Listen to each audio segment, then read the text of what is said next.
자, 그러면 앞서서 우리가 대학 합격을 위한 뼈대를 만드셨잖아요. 네, 골격. 네, 만드셨습니다. 네. 자, 그러면 이제부터는 구체적으로 좀 살을 붙여봅시다. 그래서 구체적인 작전을 좀 짜보셔야 될 것 같은데요. 많은 학생들이 질문을 하는데, 선생님, 저요, 시사 이슈가 굉장히 관심이 많아요. 그러면 어느 학과가 도움이 될까요? 또는 선생님, 저는 수학하고 통계 잘하는데 어떤 학과 쓰는 게 좋아요? 뭐 이런 질문들을 많이 해요. 그래서 그러면 아직까지 전공을 정하지 못한 친구들이 있다면 제가 지금 제시하는 전공 연계되는 교과와 비교과들을 좀 보시면서 한번 전공 잡는데 도움을 받으셨으면 좋겠는데, 왜 그러냐면요, 학종의 학생부 종합전형의 가장 중요한 키포인트 중에 하나가 전공 적합성이거든. 그래서 교과와 비교과를 좀 알아보도록 하겠습니다. 자, 그러면 먼저 경영, 경제, 교육 계열 쪽에 어떤 학과들이 있는지 한번 알아보도록 할게요. 자, 일단은 경제, 경영, 교육 계열에서는 경영학, 국제경제학, 그 다음에 경제학, 국제경제학이라든가 농업경제학, 그 다음에 세무회계학, 호텔 경영 이런 것들이 있거든요. 자, 이런 데는 연계 교과가 수학하고 경제야. 딱 아시겠죠? 그래. 근데 영어도 중요하다. 그리고 여러분들 사회문화 같은 경우도 굉장히 중요한 교과가 된대요. 자, 그래서 이런 것들을 확인하시는데, 제가 여기다가 여러분들 왜 적어놨는지 아시겠죠? 만약에 여러분들 경영학이나 상경계를 생각하는데 수학 성적이 안 좋아. 그럼 여러분들 교수님이 학생 경제나 경영에서는 수학이 굉장히 중요한데 어떻게 따라올 수 있겠니? 하고 물어보실 수 있어요. 여러분들 빼도 박도 못해. 아시겠나요? 여러분, 그래서 여러분들 특히나 수학 성적 같은 경우에는 관심을 가지고 준비하셔야 되고요. 여긴 또 한 가지 성적이 여러분들 경제 같은 사회 과목 선택도 당연히 중요하다는 걸 아셔야 되거든요. 그래서 이런 과목들이 사탐으로도 선택이 돼야 된다는 거 두 가지를 보여주는 거예요. 그래서 특별히 이런 과목의 내신 관리 잘하셔라. 그리고 두 번째, 여러분들 사탐을 선택하실 때도 만약에 경제 선택이 안 되면 상경계를 원하실 경우에는 사회문화 선택도 나쁘지 않다. 자, 그러면 여러분들 그 다음 거 무역학이나 정치 외교학이나 교육사범 계열 쪽 국어, 영어, 일반사회, 법정, 경제 이런 것들이 중요한 포인트가 된다는 얘기입니다. 그래서 여러분들 저런 과목의 내신, 교과만큼은 기필코 향상시키시는 거 중요하고요. 그리고 또 저런 사회 과목 계열 같은 경우에도 여러분들이 필수적으로 갖추고 계시는 게 좋을 것 같다라는 거고요. 자, 그 다음 것도 볼까요? 자, 그 다음도 인문사회 어문계열에 해당하는 건데, 행정학, 사회복지학 어문계열에서는 국어, 영어. 아니, 국어국문학과 쓰는 친구가 내신 국어가 계속 곤두박질 치고 있어. 그럼 교수님이 학생 어떻게 한국말은 하니? 뭐라 그러실 거예요. 저 한국말 잘하면 그러시면 안 되잖아요.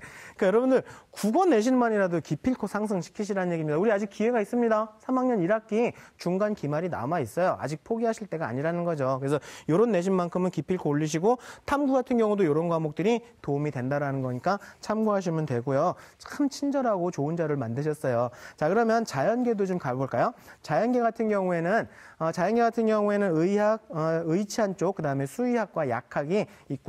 여기 같은 경우에서는 이런 과들이 있고, 대부분 수학, 생명과 화학. 제가 이렇게 과목 적어놓은 것도 저것도 아셔야 돼요.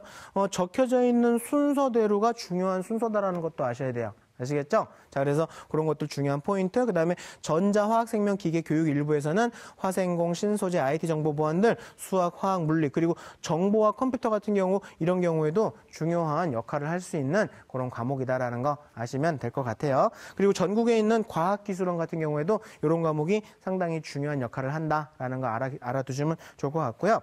자, 그 다음 거, 그 외에 공학이라던가 교육계열, 그 다음에 이학보건계열까지도 제가 정리를 참 잘하셨어요. 자, 그래서 이학 보건 계열에서는 일단 이런 과들 생각하시는 분들 수학보다도 지구과학이라던가 생명과학, 물리 이런 것들이 더 중요한 역할들을 차지하는, 그래서 수학에 조금 자신이 없다면 이런 과들도 한번 고려해 보시는 것도 여러분들한테는 나쁘지 않을 것 같습니다. 자, 그러면 내가 가고 싶은 학과에 대해서 구체적으로 좀 알아봤고 2019년도 대입해서 맞춰서 설계해 나갈 수 있으시겠죠? 여러분들 자기 아직 과가 못 정해졌다면 정말 치명적일 수 있어. 그래서 빨리 과를 정하시고, 저런 과목 같은 경우에 특별히 좀 신경 쓰시는데, 우리가 한 가지 간과하는 게 있어요. 영어 절대평가가 전환되고 나니까 이 친구들이 제가 앞서서 말씀드렸잖아. 선생님, 영어 절대평가 되면 점수 따기 쉬우니까 영어 공부 좀 덜 해도 되죠. 그런 친구들 꼭 88, 87 나왔다니까. 69, 68 그렇게 나와요.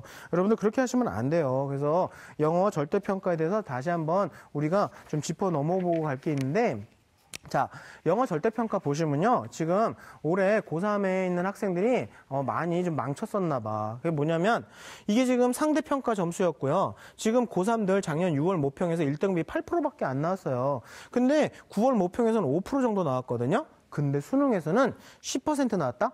평가원이 1등급이 10% 정도 될 거다라고 예측을 했는데 평가원이 정확하게 맞췄어요. 그래서 평가원은 난이도 조절 성공했습니다. 자, 그리고 또 3등급 이하서부터는 제가 정리를 안 했어요, 인원을. 그게 왜 그러냐면 3등급 이하서부터는요. 어디 쓸 데가 없는 거예요, 지금. 감점폭도 크고 어떻게 영어 때문에 다른 과목 자체가 다른 과목이 막 영어가 낮으면요. 4등급 이하서부터는 다른 과목이 엄청 잘 보지 않으면 진짜 쉽지 않은 상황이 오더라고요. 그리고 또 이것도 아세요? 여기 지금 10%라고 나와 있지만 이 중에 재수생이 6, 7%가 넘는다? 재학생들 정말 영어 공부를 안 하셨나 봐요. 그래서 영어에 대한 너무 안일함이 지금 너무 팽배되어 있는 것 같고요. 그래서 지금 절대평가는 여러분들을 편하고 공부하기 쉽고 영어 공부 안 해도 된다는 뜻이 아니야. 아시겠죠, 여러분? 그런데 대중들이 다 그렇게 생각하고 있어요. 그래서 여러분들 대중심리를 역행하셔서 이럴 때 영어 공부해 두시면요. 여러분들 굉장히 유리한 환경이 올 수 있다. 아시겠죠, 여러분? 이번 방학 때 우리 영어 공부 다시 한번 마음가짐을 다시 하고 준비하도록 합시다. 자, 그러면 2019학년도 수시 모집에 대해서 좀 알아볼 텐데요. 전체 76.2%, 그래서 2018학년보다 2.5%나 더 뽑는 거야. 자, 그래서 따라서 학생부 관리가 굉장히 중요해졌죠. 그래서 여러분들 아직까지 우리는 학생부를 포기할 때는 아니고 우리 학생부 관리에 대해서 구체적으로 좀 알아보도록 할 거예요. 자, 그러면 학생부에는 어떤 내용들이 담겨져 있는지 확인해 보도록 하겠습니다. 자, 그러면 학생부의 항목 여기 1번서부터 쭉 10번까지 정리되어 있잖아요. 자, 그 중에 뭐 화면으로는 자세히 안 보일 수 있겠지만 1번서부터 10번 중에 자세한 세부 항목들은 이렇게 되어 있고요. 이쪽에 구분해서 비교과와 교과, 교과라고 써 있는데 이 중에 요거만 특별히 이렇게 노란색으로 되어 있는 거 이게 뭘까요? 이게 바로 교과라는 거예요.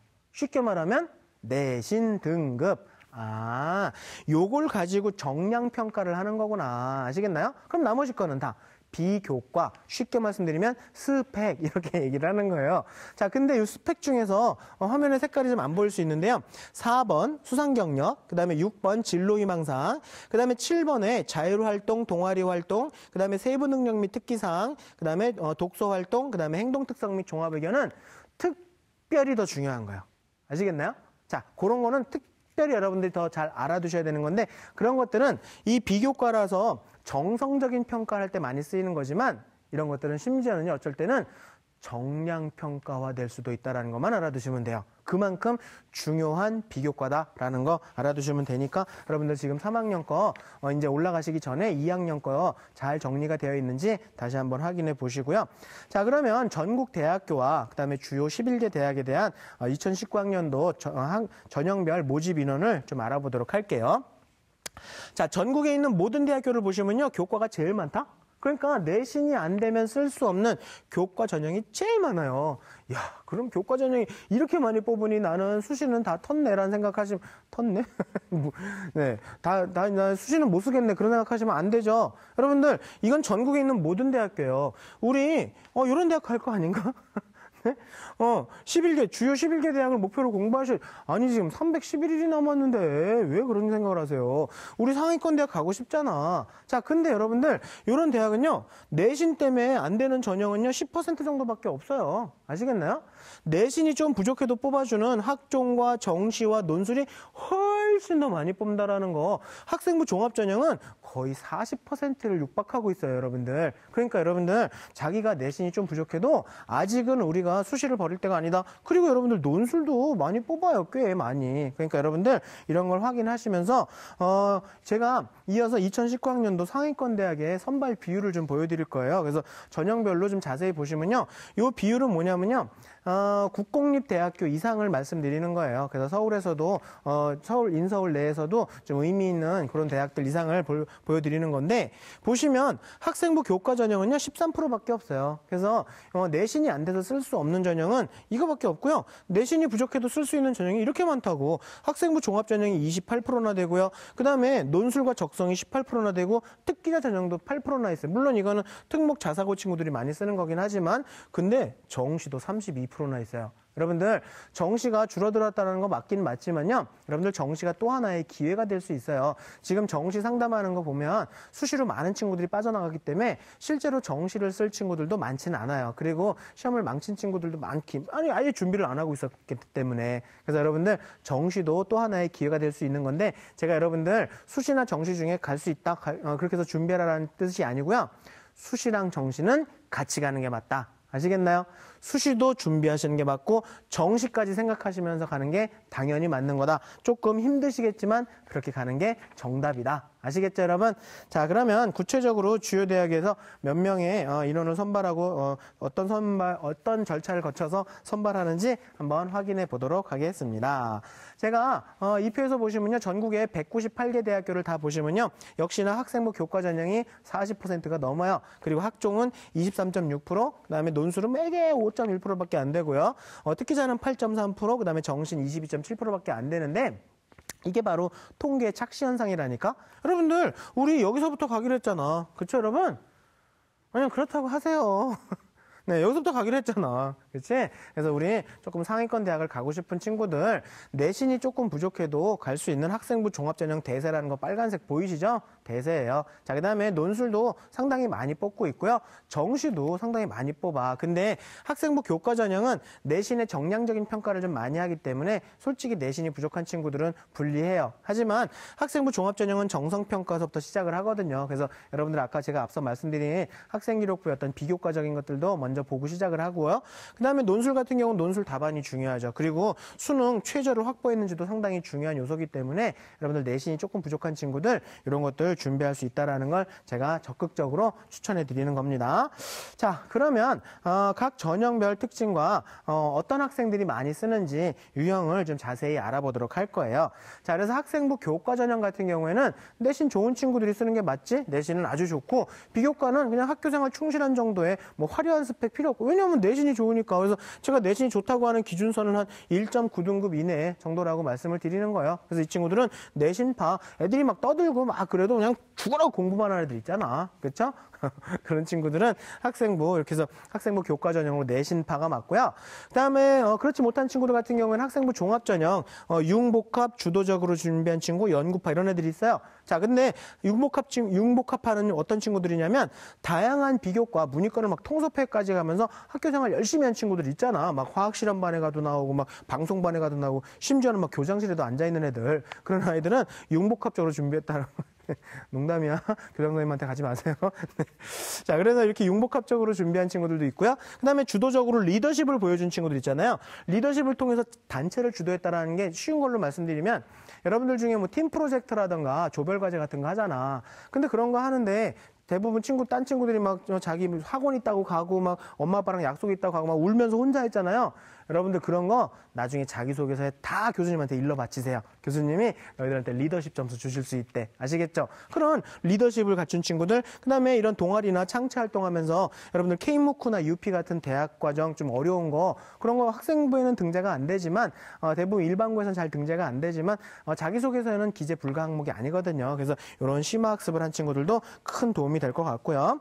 자, 다음 거 보시면요. 특정 분야를 좀 잘하는 친구들 있잖아요. 그래서 특정 분야에서 조금 교과가 우수한 친구, 다른 건 되게 못하는데 물리만 초 1등급 막 그런 친구들이 있어.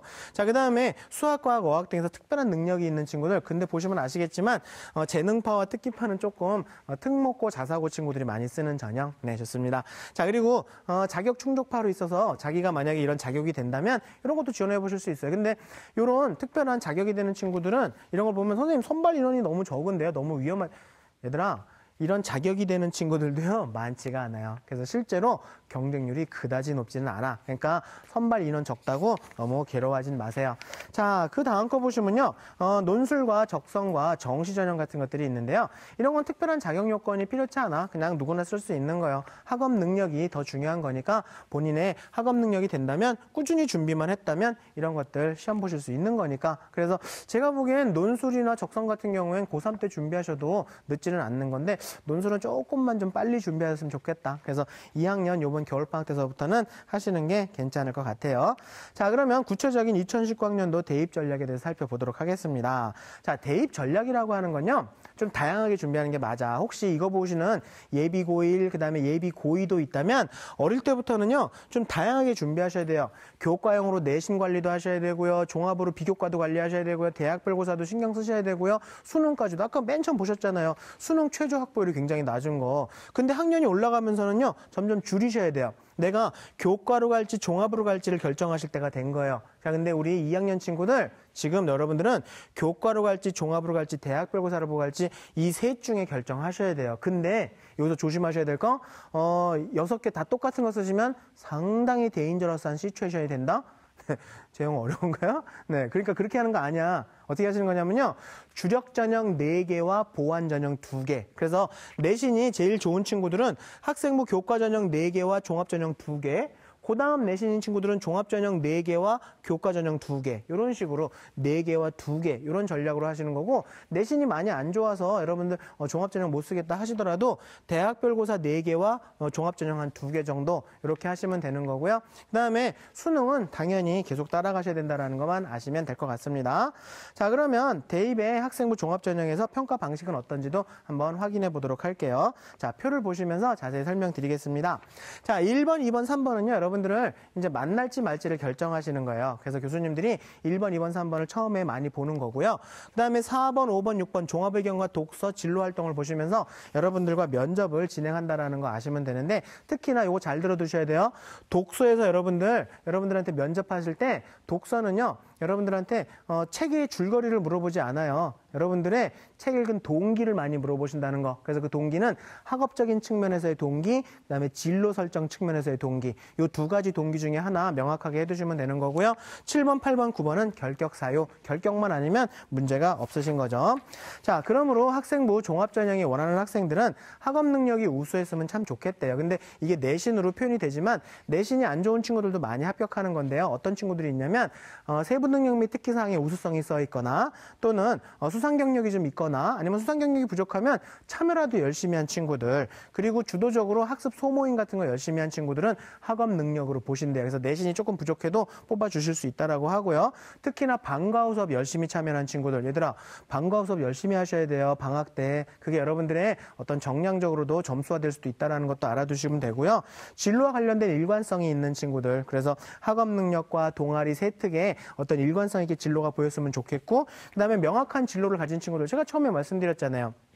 전공 적합성. 그래서 여러분들 자기가 지원하는 대학의 학과 거기에 홈페이지라도 한번 보셔야 돼요. 그래서 그 학과에 어떤 것들이 나오고, 여러분들 예를 들어서 한양대학교 기계공학과랑 고려대학교 기계공학과가 달라요. 그런 것들을 알고서 준비하시는 친구들. 그다음에 네 번째로는 여러분들 논리적인 표현력을 보는데요. 이런 거 구술 면접을 통해서 여러분들 훈련하셔야 된다라는 거에서 말하는 연습 좀 하셨으면 좋겠어. 그다음에 독서 능력을 또 본대요. 독서 능력에서는 여러분들 책 몇 권 읽었는지도 굉장히 중요하다, 여러분들. 그래서 대부분 합격률이 높은 친구들 보면요, 한 학기에 10권 이상은 읽으셨더라고. 여러분들 이번 방학 때 우리 뭐 해야 되는지 아시겠죠? 그렇게 해서 준비하시면 좋을 것 같습니다. 자, 그러면 학생부 종합전형에서 어려워하시는 이런 이유 중에 하나가 비교과에 대한 준비인데, 이런 준비에서 특히나 비교과 영역에서 평가 방식들을 아셔야 될 것 같은데요. 학생부의 어느 부분이 부족한지, 어느 부분이 충분한지들을 한번 표를 보시면서 확인해 보시면 좋을 것 같습니다. 자, 여기 비교과에 대한 여러 가지 평가 방식들인데요. 출결, 수상 경력, 자격증, 진로 희망사항, 창체 활동, 교과 학습 발달 사항, 그다음에 독서, 그다음에 종합의견 이렇게 보시는데, 이 중에 교수님이 여러분들의 첫인상을 결정하는 게 뭔지 아세요? 수상 경력과 종합의견이래요. 근데 수상 경력 상 많이 못 받아도 괜찮아. 여러분들 열심히 참여하는 것도 의미가 있고요. 열심히 참여했다면 자기소개서에 꼭 기재를 하시래요. 그래서 동그라미 제일 많은 게 가장 중요한 거 아시겠죠? 그리고 종합의견, 우리 고등학교 2학년께 마지막 거라는 건 알고 계시죠? 그래서 2학년 담임선생님이 적어주시는 종합의견이 마지막이니까 여러분들 여기에 안 좋은 내용이 있으면 여러분한테 좀 치명적일 수도 있어요. 왜냐하면 이 종합의견은요, 선생님의 추천서 역할을 하거든. 아시겠죠? 그래서 여러분들 마지막까지 담임선생님 말 잘 들어, 이것들 아시겠나요? 그래서 여러분들 이런 것들 기본적으로 참고하시면 좋을 것 같습니다. 자, 그러면 구체적인 모집 단위별로 어떤 비교과 활동들이 연계되어야 하는지를 좀 설명을 드리도록 하겠습니다. 그럼 먼저 인문계열 거서부터 보도록 하시죠. 그래서 이번 방학 때 하실 하실 수 있는 거 있으면 좀 해두세요. 그래서 경영 이런데 사범 교육 이런 데서 이런 거 하실 수 있는 게 있다. 제가 다 하라는 얘기 아닙니다. 하실 수 있는 게 있다면 하시란 뜻이에요. 이거 어떻게 다 해? 그리고 이거 다 하면요 거의 의심받는다. 그래서 자기가 전공과 연계된 비교과를 조금 보여주십사. 그렇게 해서 제가 부탁드리는 거고요. 자, 그 다음에 어문, 인문, 사회복지나 행정 계열도 좀 보세요. 그래서 어학 동아리라던가 이런 외국어 학습 동아리 이런 거 괜찮고요. 사회복지나 행정 같은 경우에는 복지관 봉사라든가 지자체 행정 업무 보조 같은 것도 여러분들한테는 의미가 있대요. 자, 그 다음에 그다음 모집 단위별로 보시면요. 농학 관련된 것들도 있거든요. 그래서 농학, 가정관리, 그다음에 여러분들 정치, 사회, 그런 언론 쪽에도 나와 있는 거니까 보시고 이 중에 하실 수 있는 것들 여러분들이 좀 해두시면 의미가 있을 것 같습니다. 그래서 이번 방학 때랑 내년 한 학기 또 있잖아. 그렇죠? 네, 그럼요. 내년 여름방학까지예요. 그래서 하실 수 있는 것들 해두시면 되고요. 자, 그 다음에 여러분들 공학이나 의치안이나 한의학, 그 다음에 간호, 농생명 그런 것도 제가 정리를 해놨으니까 참고 한번 해보시면 되고요. 그 다음에 공학이나 자연과학들도 제가 다 정리를 해놨어요. 그래서 나중에 다시 한번 보시고 추가로 하실 수 있는 것들이 있는지 확인하시면 됩니다. 자, 그러면 이번에는 뭐냐면요. 좁아져가는 이런 논술 전형에서 그렇다고 버릴 수는 없잖아. 그래서 논술도 한번 해보시면 좋고요. 뭐 마지막 사다리라고 표현하기는 좀 그렇지만 아무튼 이거 기회예요. 그래서 논술도 한번 준비해봤으면 좋겠는데 제가 첫 번째 논술에 대해서 여러분들한테 부탁하고 싶은 게 뭐냐면요. 좀 글씨 좀 알아볼 수 있게 쓰세요. 좀 가독성 있게 써라. 그래서 정성을 가지고 써라. 그래서 제가 뭐라고 표현하냐면 특히 남학생들 펜을 발가락에 꼽아서 쓰는 거 아세요? 글씨를 발로 써요. 근데 더 놀라운 게 뭐냐면 발가락으로 쓰는데요. 아주 조그맣게 쓸 수 있다는 거지. 그래서 제가 이름을 나노 발체라고 농담이에요. 자, 그럼 무슨 일이 생기는지 아세요? 교수님들이 이거 뭐라고 써놓은 글씨니 막 교수님이 노안이 오셨어요. 아시겠나요? 노안이 오신 교수님들도 어느 정도 배려를 해드려야 되니까 여러분들 가독성 있게 쓰시라고요. 아시겠죠? 그리고 두 번째로는 출제자의 의도를 분석하려면 논제부터 보시는 거 맞죠? 그리고 세 번째로는 첫 줄엔 답을 쓰셔야 돼요. 첫 줄에 중요한 걸 첫 줄에 써야지 교수님이 읽어보실 거 아니야. 그리고 여러분들 논제 1번은 꼭 푸셔야 돼요. 논제에 각 문항별로는 연계성이 있기 때문에 논제 1번을 안 풀었다 그러면 2번, 3번도 굉장히 헛소리가 될 수 있다는 뜻이에요. 그래서 1번 꼭 푸시고 그리고 풍성한 답안을 쓰셔야 돼요. 답안지가 4-5줄 되는 건 아예 채점도 못 받을 수도 있다는 거 아셔야 되고요. 그리고 교과 용어랑 핵심 단어들 잘 활용하시고 그 다음에 한 문장은 2줄 이내로 쓰시는 게 왜냐하면 문장이 길어지면요. 중원, 부원하게 되거든. 그래서 가능하면 2줄 이내에 마무리하시는 거 확인하시면 되고요. 자, 이제 제가 마무리해 가는데요. 여러분들 정시 준비하는 것도 굉장히 중요합니다. 그래서 수시에 최저 확보를 위해서도 정시는 의미가 있는 거고요. 그러면 우리 수능 공부를 위해서 제가 한 가지 당부드리고 싶은 말씀이 뭐냐면요. 실수 없이 수능 잘 보실 수 있는 방법은 여러분들 실전 훈련 하시는 거예요. 그래서 실제로 실전 훈련을 충분히 하셔야 여러분들 실수가 줄어든다는 거 잊지 마세요. 재수생이 재학생보다 훨씬 잘하는 게 뭔지 아세요? 재수생들이 시간 내에 문제 푸는 건 아주 끝내줘요. 그래서 여러분들 시간 정해서 문제 푸시는데 자, 첫 번째로는 실제 수능 시간에 맞춰서 국어 80분, 수학 100분, 영어 70분, 탐구 각 30분씩 그렇게 해서 시간 정해놓고 시간 정해서 문제 푸는 연습들을 자꾸 하시는 건 첫 번째 중요한 거고요. 그 다음에 두 번째로는 전 과목 순서대로 하셔야 돼요. 진짜 수능 순서대로. 그래서 제가 국수 영탐을 다 한꺼번에 다 하라는 뜻이 아니고요. 월요일에 국어 했으면 화요일에 수학, 수요일에 영어, 목요일에 탐구 가능하면 과목 순서대로 그렇게 해서 진행하시는 게 좋을 것 같고요. 가능하면 시험지 형태로 풀어보시는 게 좋은데 시험지 구하시기가 힘들면 서점에 가시면 팔잖아요. 그 B4 사이즈로 크게 재본해서 만든 책들 팔더만. 그러니까 그런 것들 좀 시험지 사이즈에 가깝게. 왜냐하면 여러분들은 시험지에다 풀잖아. 그렇죠? 그리고 여러분들 마지막으로 OMR 체크하시는 거 잊지 마세요. OMR 체크 연습 잘 하셔야 돼요. 특히 40이 답이면 수학에서 10단위에다 4칠하고 1단위에다 0칠해야 되잖아요. 올해 4에다만 칠하고 0단위에 1단위에 아무 처리 안 한 친구들이 엄청 많았어. 여러분들 OMR 체크까지 연습 꼭 하시는 거 중요한 것 같습니다. 자, 끝으로 성공적인 입시의 정량적인 법칙에 대한 설명을 드리면요. 여러분들 무엇이든지 1만 시간을 노력하면 전문가가 된다잖아요. 근데 공부는 17,000시간이래요. 솔직히 말씀드리면. 그래서 여러분들 17,000시간을 공부해야 그만큼 최상위권 대학에 대한 여러분들의 학업 역량이 생긴다라는 건데요. 그러면 여러분들 하나 예를 들어볼까? 지금 우리 고3 친구들 4,000시간밖에 안 남았어요. 1년 동안 4,000시간밖에 안 남았으니까 난 중하위권 대학밖에 못 가네? 그 뜻이에요, 여러분. 제가 그러니까 여러분들 다 포기하시고 중하위권 대학 가라는 그 뜻이에요. 그 뜻이 아니잖아. 하루에 12시간씩 공부해서 365일을 공부해서 4,000시간이지만 제가 12시간 공부하라는 얘기는요. 여러분들 수업 시간 포함, 강의 듣는 시간 포함, 아무튼 손에서 책을 떼지 않는 시간을 12시간이라고 말씀드리는 거예요. 그러면 하루에 정말 6시간, 7시간 주무시고 나머지 시간을 다 공부한다. 15시간, 17시간 공부하시면 이게 바뀌지 않나요? 여러분들 메우시면 되잖아요. 메우실 수 있잖아요. 12시간 이상 공부하시라는 뜻이에요. 정말 그렇게 해서 굵고 짧게 해서 끝내시자는 뜻입니다. 여러분들 어차피 이런 대학들 가실 거면요. 이만큼의 학업 역량이 필요하다라는 거 그 뜻이에요. 그래서 여러분들 다시 한번 높아시면서 당부드리는 건데 여러분들 그냥 이렇게 공부 채우세요. 그래서 여러분들 메우시고 여태까지 조금 노셨다. 그러면 앞으로 안 놀면 되잖아. 잠자는 시간 이외에는 공부하면 되잖아요. 미친 듯이 공부하고 죽으라고 공부해서요. 여러분들 올해 끝내세요. 아시겠죠? 그래서 지금까지 제가 여러 가지 여러분들한테 잔소리까지 해가면서 높아심을 가지고 얘기했는데요. 예비 고3을 위한 2019학년도에 대한 여러분들 대합격 전략을 알아봤어요.